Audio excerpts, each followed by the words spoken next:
In theory, a Minecraft mob vote sounds like a wonderful idea. Being able to choose a feature that will come to the game you play sounds really cool. So how come the majority of Minecraft players hated it so much and wanted it gone so much that Mojang actually listened and stopped doing them as of last year?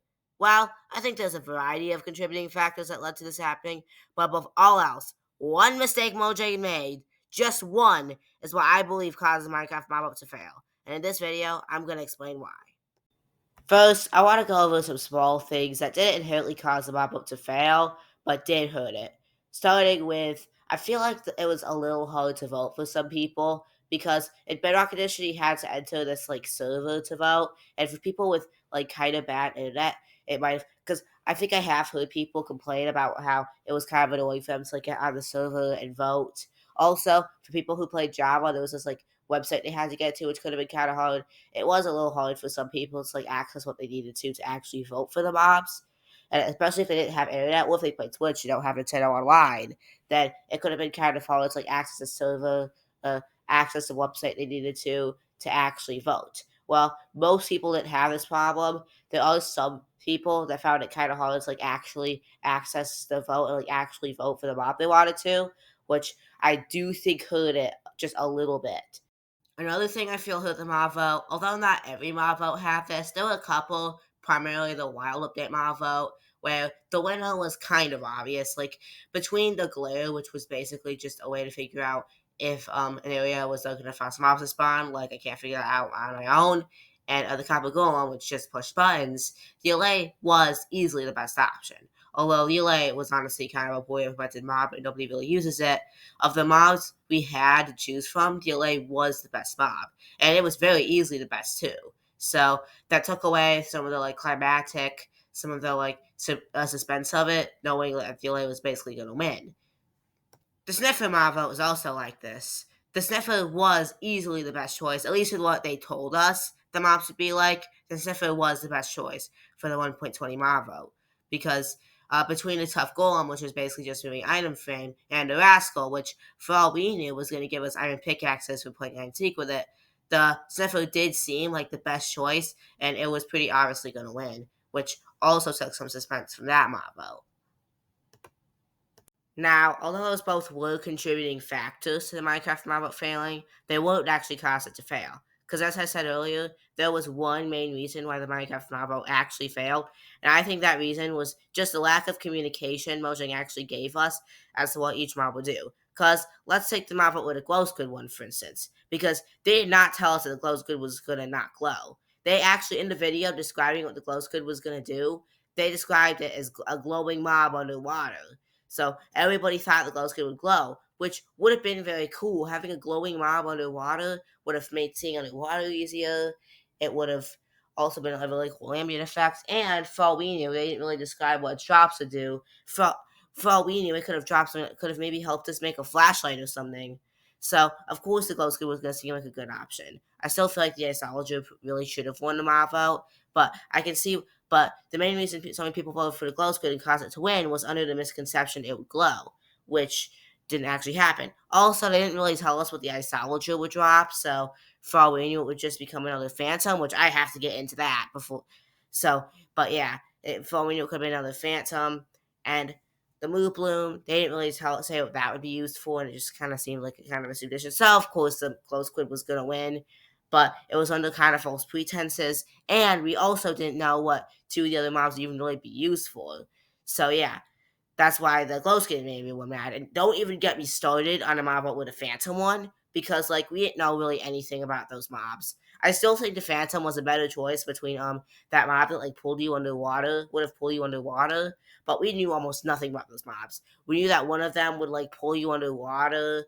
We knew that one would be a boss place you fight in the Nether as if places aren't hard enough already, and there was something else. But yeah, oh yeah, there was that one thing that condition share items. So they all seemed pretty annoying, but we did not know how you would really fight any of them. We didn't know what anything would drop, what the rewards of conquering anything would be, and we also did not know just how annoying the Phantom would be. We didn't know it would just be attack you randomly, and it would be such an annoying thing to fight. And while it would be kind of hard to really communicate exactly how a mob would attack you, all it gave was that it would like show up in the sky, it would attack you. For all we knew, it could have like gave a nice like slow dive to gave the player time to like actually fight it. And it could have like been somewhat easy to hit to make up for it being like such a random attacker. But it wasn't. Because they didn't really give that much of a deep explanation of how you actually fight, which I guess you can't really blame Mojang for in this case.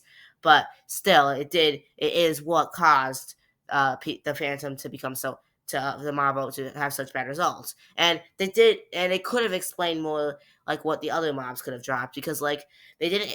If they maybe explained, because I knew they were probably gonna have the Inferno drop something pretty good, but they didn't tell us what anything would drop. They didn't tell us, and we actually didn't really know a whole lot about how you'd attack any of the mobs. And for a hostile mob, it's kind of important. So yeah, of course, the Phantom with bad results, and of course that mob. Wow, yeah, but don't even get me started on the Sniffer mob though, because well, the Sniffer did seem like the best choice, as I already said. That was only because we knew almost nothing about the mobs that we were voting for. The only one we really knew well about was the Iron Golem. It would basically just be a moving item frame, so of course nobody voted for that. But yeah, for all we knew about the Rascal, it would be something that you'd have to do a really hard minigame for an enchanted iron pickaxe. Though I feel like if you're in like a deep slate cave, like a mine shaft, you're probably not looking for iron at that point. You're probably looking for diamonds mainly, so that's kind of useless. But we didn't know what the Rascal would give you for playing hide and seek with it. They didn't really. If they said like, "Hey, it's gonna give you food," or "It's gonna give you anything else besides 200 pickaxes," people would have had more of an overview on it and could have made a more educated guess. And of course, the Sniffer. They did not tell us. One, they didn't tell us that you wouldn't be able to regrow to like get seeds of Sniffer plants after you planted them to constantly grow them. They didn't tell you that you'd have to wait 5 minutes to get a single sniffer plant, and you couldn't even make more of them after that plant was grown by giving you more seeds of that plant. And they didn't tell us how it would take 5 minutes for the sniffer to find something. They also didn't tell you how the sniffer would have that memory, so it can't even search in the same place multiple times. And they also literally had misinformation because they said it was going to come from Ocean Ruin chest, and it didn't. So that's just misinformation, just like with the glow squid.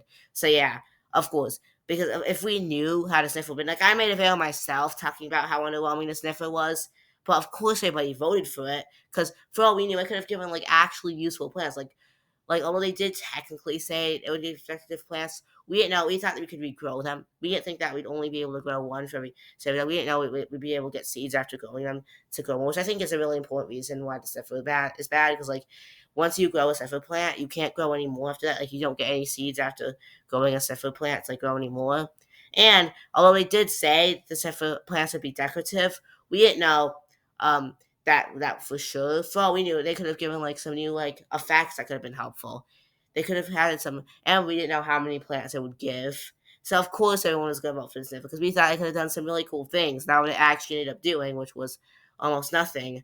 But yeah, so that's why the Sniffer mob vote was so controversial. So yeah, all these mob votes were affected by misinformation and not really communicating the proper stuff that the mobs would do, which I think is what really caused the mob to fail. And that's how I believe that combination of voting being hard for some people, mob votes that really only had one clear winner, and most importantly, them not communicating what each mob would do properly and how it'd be found is what caused the mob vote to fail.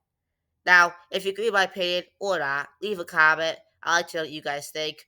Also, maybe consider leaving a like on a video. It'll help this video to be found by more people. And maybe consider subscribing. I only have 6 subs now. I want to bring that up to 100 by the end of 2025. Anyway, that's all I have for today. Peace out.